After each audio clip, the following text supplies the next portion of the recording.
भाई क्रिकेट का खेल हमेशा दो टीमों के बीच होता है, लेकिन यहाँ तो तीसरा भी घुसा हुआ है। क्या बोला तूने? हेलो हाय नमस्कार, क्रिको देख रहे हैं आप। मेरा नाम है रौनक। कल आईपीएल में मैच हुआ तीन टीमों के बीच। तीन टीम मतलब Gujarat versus Rajasthan versus extras, जहां एक्स्ट्राज ने गुजरात के लिए बाजी मारी और राजस्थान को पॉइंट्स टेबल में एक स्थान नीचे कर दिया। राजस्थान ने कल 19 एक्स्ट्राज दिए। ऐसा लगा जैसे एक्स्ट्राज का भंडारा खोल दिया है, मगर खोला तो राजस्थान ने पूरा पॉइंट्स टेबल है बॉस। अब अगर आज चेन्नई लखनऊ को हरा देती है तो राजस्थान के लिए कठिनाई और बढ़ जाएगी। तो भाई गुजरात के कल के कड़क जीत पर हमने वीडियो बनाई, अपने नोपो चैनल पर जाकर वहां जरूर देखना। इधर क्रिको पर डिस्कस करेंगे उन तीन नामों की जिन पर निर्भर करता है भारतीय क्रिकेट का फ्यूचर, जिस पर निर्भर करता है कि क्या भारत वनडे वर्ल्ड कप जीतेगा, क्या भारत ओलंपिक्स में गोल्ड मेडल जीतेगा, और क्या भारत अगला T20 वर्ल्ड कप जीतेगा, और क्या भारत पहली बार वर्ल्ड टेस्ट चैंपियनशिप जीतेगा। बात तो सही है। एक इंडियन क्रिकेट टीम के फैन को इसके अलावा और कुछ नहीं चाहिए दोस्तों। सच तो ये है कि आईपीएल कोई भी जीते, लेकिन देश जीतना चाहिए। लाख रुपए की बात है। मगर इस लंबे सफर को मंजिल तक पहुंचाएगा कौन? कौन होगा भारत का कप्तान? इसके लिए तीन नामों की चर्चा गर्म है, जो कि हैं द प्रिंस शुभमन गिल,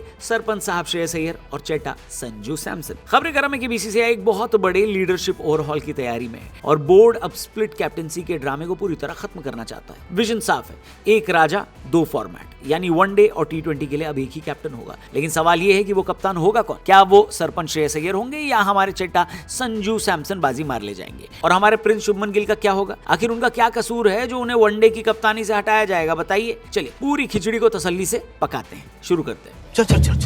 तो ताजा रिपोर्ट्स के मुताबिक श्रेयस अय्यर इस रेस में सबसे आगे चल रहे हैं। क्यों? क्योंकि अय्यर भाई साहब की डोमेस्टिक और इंटरनेशनल फॉर्म रॉकेट बनी हुई है। उन्होंने अपनी आईपीएल टीम को 2025 के फाइनल तक पहुंचाया और 2025 चैंपियंस ट्रॉफी में भी वो टॉप रन गेटर रहे। उनका कप्तानी का अनुभव भी तगड़ा है। 3 अलग अलग आईपीएल फ्रेंचाइजी को लीड कर चुके हैं और विनिंग परसेंटेज भी शानदार है। लेकिन रुकिए, कहानी में ट्विस्ट चट्टा लेकर आए, यानी Sanju Samson. 2026 T20 world cup में भारत की जीत के बाद संजू का ग्राफ चांद के पार निकल चुका है। उन्हें वर्ल्ड कप में प्लेयर ऑफ द टूर्नामेंट चुना गया और फिलहाल वो चेन्नई के लिए आईपीएल 2026 में 2 सेंचुरी लगा चुके हैं। ऑरेंज कैप की रेस में संजू सबसे आगे हैं, जिससे सिलेक्टर्स का एक गुट उन्हें ही T20 का परमानेंट कैप्टन बनाने पर अड़ा है। अब मैनेजमेंट के सामने श्रेयस को लेकर यह दुविधा है कि वो काफी समय से T20 इंटरनेशनल टीम से बाहर है। ऐसे में हो सकता है कि आने वाले आयरलैंड और इंग्लैंड दौरों के लिए संजू को ही कप्तानी सौंप दी जाए। इसी बीच कल मैदान पर जो हुआ उसे देखकर सिलेक्टर्स के पसीने छूट गए होंगे, क्योंकि कल के मैच में गुजरात और राजस्थान की भिड़ंत हुई। जहां सबकी नजरें कप्तानी के सिनेरियो पर थीं, वहां शुभमन गिल ने अपने बल्ले से वो शोर मचाया जिसने सबको खामोश कर दिया। गिल आईपीएल इतिहास के सबसे कम उम्र के खिलाड़ी बन गए जिन्होंने 4000 रन का आंकड़ा छुआ। ऐसा करते हुए प्रिंस ने किंग का सालों पुराना रिकॉर्ड तोड़ डाला। T20 वर्ल्ड कप से ड्रॉप होने के बाद गिल जिस तरह से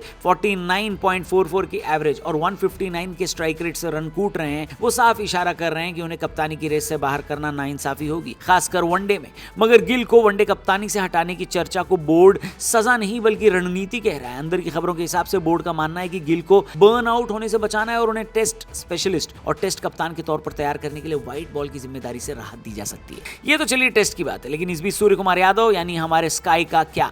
उनके लिए तो खबरें जरा भी अच्छी नहीं है। रिपोर्ट्स कह रही हैं कि बीसीसीआई का धैर्य अब जवाब दे रहा है। सूर्या पिछले 1 साल से कलाई की चोट से जूझ रहे हैं और ये बात उन्होंने बीसीसीआई से छुपाई भी थी, ऐसा कुछ सोर्सेस बता रहे हैं। इसी वजह से और कप्तानी के दबाव में उनका फॉर्म भी गिर गया। मुमकिन है कि उन्हें आयरलैंड और इंग्लैंड दौरों से हटा दिया जाए। तो भाई टीम इंडिया की कप्तानी का सिंहासन तैयार है, बस मुकुट किसके सर पर सजेगा इसका फैसला आईपीएल फाइनल के बाद होगा। क्या अय्यर सरपंच बनकर दोनों फॉर्मेट संभालेंगे, या संजू सैमसन T20 के चट्टा बनेंगे, या फिर गिल अपनी फॉर्म के दम पर प्रिंस से सीधे महाराजा बन जाएंगे? क्या लगता है आपको, शुभमन गिल, संजू सैमसन या श्रेयस अय्यर? टीम इंडिया की कमान किसे मिलनी चाहिए? कमेंट करके जरूर बताना। चैनल को भी सब्सक्राइब करना। Thank you for watching crico. जल्दी मिलते हैं। जय हिंद।